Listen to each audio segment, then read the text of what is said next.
between 12 and 1 o'clock when a police officer spotted a car around 63rd and MacArthur. He ran the tag. The tag came back as a stolen vehicle. Notes on the call indicated that the person who stole it may actually be armed.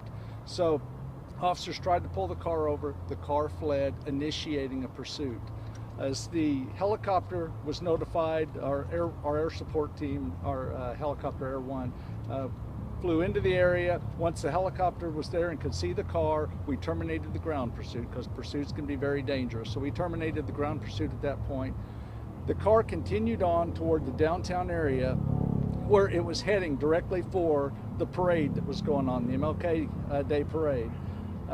We simply cannot allow a car to just plow through a parade. So at that point, the decision was made to end the pursuit right there because there was simply going to be too great of a risk of more loss of life if we allowed the chase to go on. We engaged in what's called a tactical vehicle intervention, a TVI.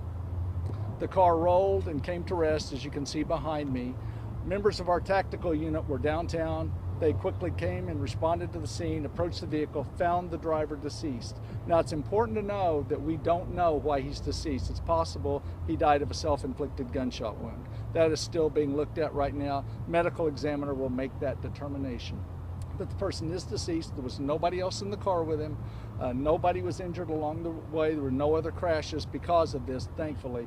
But to reemphasize, we simply cannot let a car that's running from police or just speeding through intersections plow into a parade. We were fearful that that was a possibility, that it looked like that's what he was going to do. So that was when we made the decision to end the pursuit right there.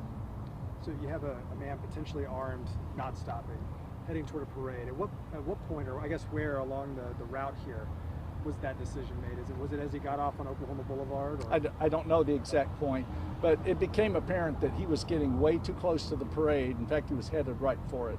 And again, we simply can't let that happen. The gun, or I guess was it the potential owner of the vehicle that knew he left a gun in there? Or what was the indicator? I don't know. I truly don't know. But they did have information that led them to believe he was armed, or at least possibly armed. At the moment, do you know if he was wearing a seatbelt? I don't know. I don't know the answer. That's really all I know on it at this point. So I'll be in the office in the morning. I'll provide a name for you then if we have it. I'm assuming we'll have a name by then. But up until then, there won't be any further updates. Everybody good? Do you roughly when the car was reported stolen? No, I don't. I simply don't have that information yet. Was the team already downtown on maneuvers or something? Yes, they were downtown, especially when there's something going on like an MLK Day parade or some other type of parade. Oftentimes our TAC team members will stand by. They'll be on call nearby just in case there was a situation. And they just happened to be here in the downtown area when this chase happened. Any idea how long it's been closed, or is it just It'll be a while still because it's an active crime scene. So people should find an alternate route if they take Oklahoma City Boulevard.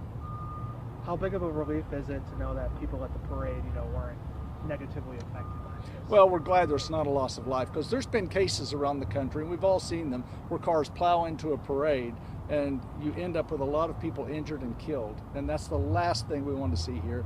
I can't speak for what was going through his mind, if that was his intent, because, obviously he was running for a reason, and you're unable to interview him at this point, but every indicator led us to believe that he was headed for that parade.